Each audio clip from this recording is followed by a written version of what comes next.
میرے آقا کا بنایا ہوا مزاج تھا۔ دونوں شہزادے جب بحث و مباحثہ کرتے رہے، حارث نے دونوں کی گردنوں کو پکڑا اور کہا تم دونوں کی خواہش پوری ایک ساتھ کرتا ہوں۔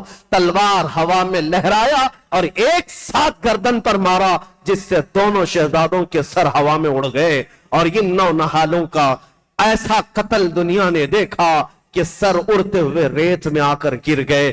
اسی لیے شاعر نے تو کہا تھا ان پھولوں کا کیا جو بہار جاں فضا دکھلا گئے، افسوس تو ان کلیوں کا ہے جو بن کھلے مرجھا گئے، بن کھلے مرجھا گئے۔ ان فاطمہ کے لاڈلوں کا، اہل بیت نبوت کے، خاندان نبوت کے شہزادوں کا یہ پہلا قتل تھا۔ اس کم عمری میں یہ دو بچے شہید ہو گئے کوفہ کی سرزمین پر۔ ان دونوں کے سروں کو سجا کر کے دوسرے دن یہ حارث نامی بدبخت ظالم عبید اللہ بن زیاد کے گورنر ہاؤس میں پہنچا اور یہ دونوں شہزادوں کے سر لایا اور کہا اعلان کے مطابق میرے 100 اونٹ مجھے دے دو، 100 اونٹ کا انعام مجھے دے دو۔ عبید اللہ بن زیاد نے کہا ارے ظالم، تجھے کس نے کہا تھا کہ ان کے مردہ، ان کے کٹے ہوئے سر لانے کے لیے؟ میں تو زندہ لانے کے لیے کہا تھا۔ اگر یزید نے مجھ سے پوچھ لیا کہ ان بچوں کو قتل کرنے کا آرڈر کس نے دیا تھا تو میں کیا پیش کروں گا؟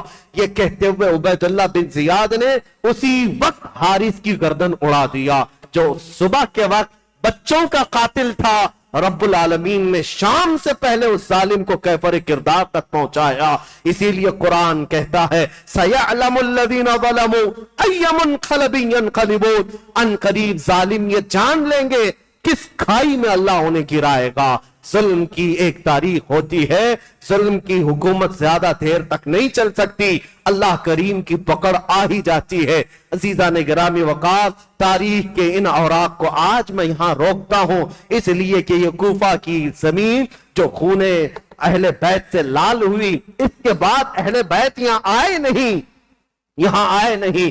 خط تو جا چکے تھے امام حسین کے پاس، اب امام حسین کا قافلہ مکہ سے نکلنا تھا اور پھر وہ کربلا پہنچنا تھا۔ جو خونی منظر وہاں ہونا تھا وہ سارے واقعات انشاءاللہ کل یوم عاشورہ ہے، اور عاشورہ کے دن انشاءاللہ العزیز یہ کربلا کی داستان ہم سنائیں گے تاکہ آپ کے اندر یہ رقت بھی طاری ہو۔ یہ نہیں کہ ہم کھچڑے کھائیں، یہ نہیں کہ ہم صرف شربتیں پیئیں، یہ نہیں کہ ہم اچھے اچھے کھانے کھائیں۔ کل کا دن ہمیں یہ یاد کرنے کے لیے بھی ہے کہ آج سے 14 صدیوں پہلے یہی وہ دن تھا جب آسمان کا سورج تمازت اور اپنی چلچلاہٹ پیش کر رہا تھا۔ میرے رسول کا شہزادہ 3 دن سے بھوکا اور پیاسا میدان میں اپنے بچوں کو لے کر ایک بہت بڑا امتحان دے رہا تھا۔ آج اگر میں گھر میں سحر کے وقت سو رہا ہوں تو شرم سے ڈوب کر مرنا چاہیے، فجر کے وقت سو رہا ہوں شرم سے ڈوب کر مرنا چاہیے۔ یہی وہ عاشورہ کی تاریخ تھی جب گردنوں پر تلواریں تھی، اس وقت بھی حسین رب کا سجدہ فراموش نہیں کر رہا تھا، حسین سجدے میں رہا۔ اور میرے عزیزو، رسول اللہ کے اس خاندان کا تصور لے کر کے کل کا دن ہمیں جینا ہے اور خراج تحسین پیش کرنا ہے، عقیدت کے نذرانے پیش کرنے ہیں، اور پھر یہ پکار کر کے جانا ہے، ان ظالم کتوں کو بتا کر کے جانا ہے۔ ہم ہر سال کربلا بیان کر کے پھر ایک نیا حوصلہ لے کر اٹھتے ہیں اور دنیا کو یہ بتاتے ہیں قتل حسین اصل میں مرگ یزید ہے، اسلام زندہ ہوتا ہے ہر کربلا کے بعد۔ تو نہ ہوتا تو نہ رہ جاتی صداقت اے حسین، پھر اس زمانے کو تیری ضرورت ہے اے حسین۔ سلام ان شہیدان کربلا کو اور سلام اہل بیت اطہار کے ان نونہالوں کو۔ مولا کریم اخیر زندگی تک اہل بیت کے قدموں میں زندگی عطا فرمائے اور جان نثاران اہل بیت میں ہمارا شمار فرمائے۔ قیامت کے دن اللہ ہم سب کا حشر اہل بیت کے سائے تلے عطا فرمائے۔ وآخر دعوانا ان الحمدللہ رب العالمین۔ السلام علیکم۔